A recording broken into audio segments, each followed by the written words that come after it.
Worcester. Hey. Mike. Yes. Is Anthony. Thank you. Worcester.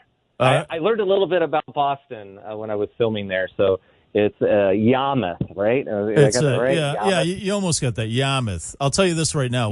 Worcester is not Boston. I'll just let you know. Next time you're up here, don't confuse the two because people will get very upset about that. We had a lot of fist fights at Dunkin' when we were there. So. Oh yeah, well that goes along with the Dunkin', unless you get the app. You know. Anthony, thank you so much for taking the time, man. I appreciate it. Thank you so much. I really appreciate it too. For people who don't know who Anthony C. Ferrante is, he's the man who gave us the Sharknado movies, and thank you so much for that. Just endless entertainment with all those movies. You have a new movie now, another shark movie called Water Park Shark. It's streaming right now. One of the summer blockbusters out there, but not a Sharknado movie because there's no tornado involved, at least not what I've seen, right? No. They're two separate kind of things. Someone came to me from a company called Narrative and said, "Hey, you want to do Water Park Shark?" And I'm like, "I'm out of the shark things." They're like, "Yeah, we're going to shoot it in Massachusetts," and it was also the 50th anniversary of Jaws. And it's like, how do you pass that up? And it was also such a wonderful title. And I one of the things I've always kind of wanted to do was lean more into the comedy side of things. And I said, well, if we can do Caddyshack with sharks at a water park, I'm in. And that's what we did. And it was one of the funniest sets I've ever had. The cast is, I'm telling you, we have newcomers and people that have been around for a while, and every single one of them, you never get that lucky where everybody was game. Everybody was trying to make each other laugh. We had David Chokachi from Baywatch, and Matthew Damon's our lead, Chelsea Gilson. I mean, there's so many wonderful people in there. And I said it was just the silliness every day because it's still played straight. I mean, it's a water park. There's sharks that end up there. There's lifeguards trying to stop it. But it's just a fun concept. And again, being set technically on Cape Cod, we were able to kind of play a little bit on some of the tropes. And we filmed at a beach because what I wanted to do, because we were in Massachusetts and all the beaches look exactly like that opening shot of Jaws. Yes, we got to recreate the beach scene. Yeah, I was going to ask you about that. Yeah, absolutely, right on there. Where was it? And we did that at just at Magic Hour. We analyzed the bonfire, and instead of going to the actual beach, the two characters went off and ended up at the water park. So.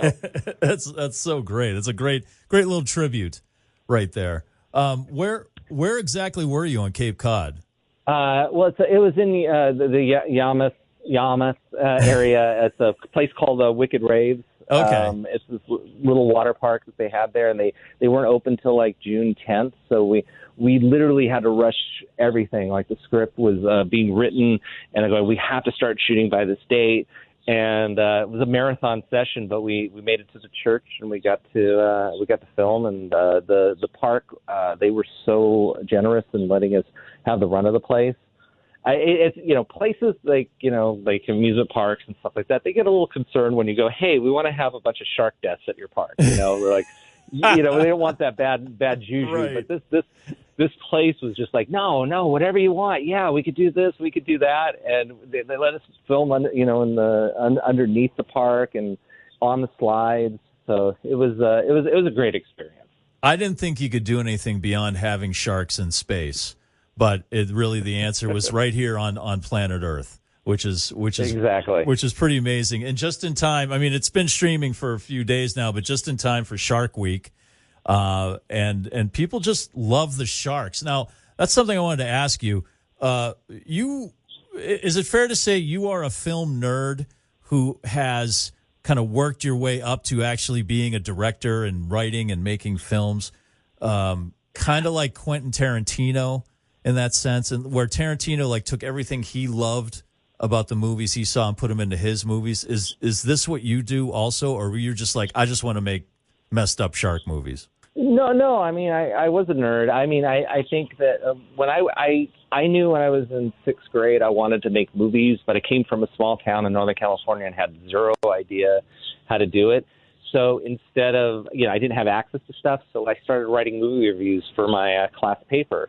And I kept doing that, and then I started being a critic for the local newspaper that didn't have. When I was in high school, I was the movie critic for our local paper, and I just went in and said, "Hey, you don't have a critic. Let me do it." So I got to watch all these movies. The local theater owners, when I was younger, gave me a pass to see anything, and so I would just sit at the movie theater. I'd go on the weekend, and that would be my thing. I'd watch like 5 or 6 movies, and I would watch everything.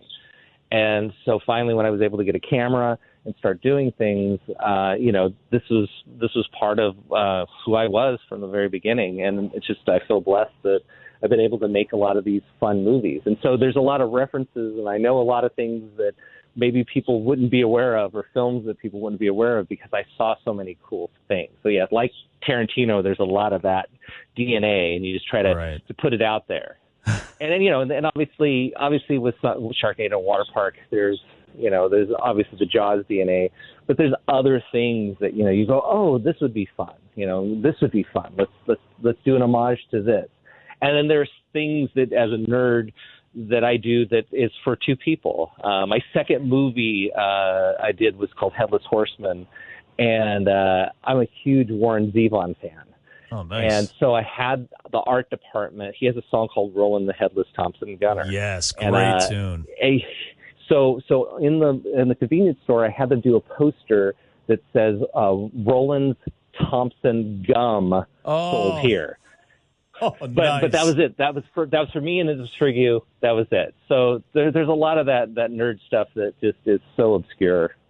Well, I'm so, you know what? I enjoy your films, and that's really, you put them up against something like Hamnet, which is a great film, but it's just like, look, I just need to fully escape life. And I think that's what any entertainment, really, music, film, art in general, if it can provide you, an hour, a couple hours of getting away from real life, to me, that's a success. And well, that was what happened. Thank you. And that was what happened on Sharknado. We put the movie out there, and we went to Comic-Con to promote Sharknado 2 weeks afterwards. And a woman came up to me. I think she was in her 50s, and she said, "Thank you for making Sharknado. I've seen it 3 times. It makes me happy." Yeah. And I never forgot that. So the entire time we're making all 6 Sharknado movies, I always remembered her voice in my head, and I always bring up in development meetings and stuff, "No, we can't do that because it has to be this. It has to do this because we have fans out there that just want to have fun."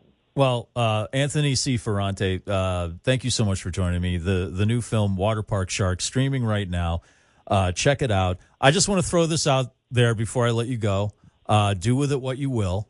But with all the controversy around the reflecting pool in front of the Lincoln Memorial in Washington, D.C., I think it's ripe now for a reflecting pool shark movie. Well, look, we did Washington, D.C. in Sharknado 3. I think we got mileage out of it, just about every single kind of shark trope in Washington. I think I don't think the reflecting pool needs us to add sharks to it. I think that we already made our mark. The sharks did its number on all the monuments. And the good thing about it was sharks and it was fantasy. So you wake up the next day and it goes away. Right. This is the stuff that's going on right now. I don't think the sharks could. I think that it would just be sad if we had a shark in the reflecting pool. No, you're right, and you got to think of that woman. It makes me happy, and I don't think that would. Yeah, you're right. You want to make people happy. There you go. I appreciate that. And water. Thank you. And Water Park is on Amazon Prime for rent and purchase, Apple TV, and then Fandango at home. So if people are trying to figure out where it is, that's where you can find it. And just know that like Sharknado, we set out to make Caddyshack with sharks, and that's what Water Park is. The second time you said that, now I kind of want that. I want Carl Spackler going after sharks instead of gophers. Well, it's just that tone. I think it's that tone, and again, when you talk, not to spoil too much, but when you say homage and stuff, it's like you go, how close are they getting to it? And at the end, I'm going, well, if we got to blow things up, we got to play the overture as the park's blowing up at the end, and that we just kind of went for it. So awesome. Well, Anthony C. Ferrante, thank you for your time. And good luck on your future endeavors. I've enjoyed most of them so far. So thanks a lot, man. Thank you so much. Thanks for taking the time. I really appreciate it.